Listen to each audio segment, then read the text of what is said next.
Hey, I'm Scott. I'm here today to talk to you about the VFT Drip Torch. This is the 1 liter drip torch. We are, as I speak, working on a poly drip torch, a plastic bottle, as well as a full-size DOT drip torch, the 1.75 gallon. This drip torch has been around for a while. It's actually one of the company's first products. First thing that you'll notice is looks like a quote-unquote SIG or MSR fuel bottle. That's because that is the basis for this design.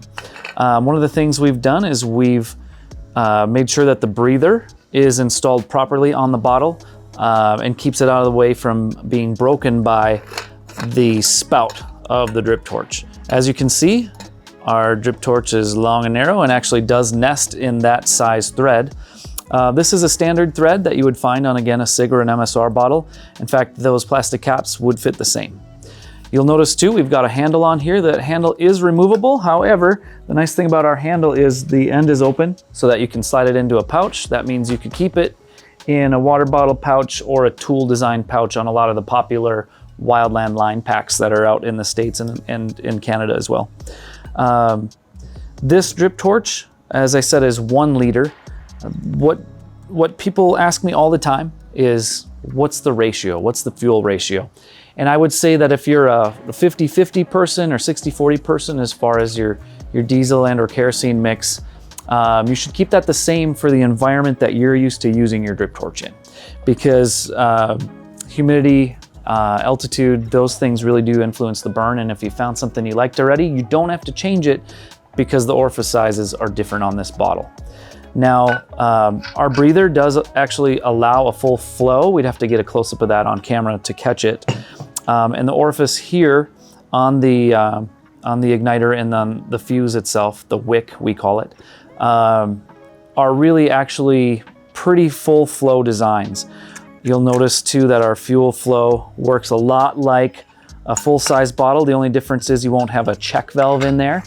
We sort of count on the loop here in the spout, the fuel trap, doing that job for you. If you want a lot of flow, use that air to dictate full flow. If you want to kind of limit it a little bit, you can kind of half cover that hole too and sort of carburate it, if you will, in order to show it in use. Now, our drip torch here has parts that are, of course, replaceable. We also have replaceable wicks, a handle if you somehow find out a way to destroy one. Those are available on their own. The drip torch is actually very light and extraordinarily useful. I'll stop playing with it for a second here because what I want to highlight is why the drip torch, right? So this drip torch will help you do burnout ops. You can certainly have extra fuel bottles that are pre-mixed. You can use a full-size can to refill it, but then again, like I said, you can use pre-prepped smaller fuel bottles to resupply. You can distribute those fuel bottles throughout the crew, which is kind of nice. And having a minimum of 2 of these on a hand crew, especially a full 20-man hand crew, can be an absolute life-saving device. It can also save you from having to walk miles back for a full-size drip torch had you not brought one and decided you needed it at the time. But talking about it from a safety perspective, I think is really important because nobody wants to carry almost 2 gallons worth of drip torch. The drip torch itself is heavy, especially the DOT version, the big one.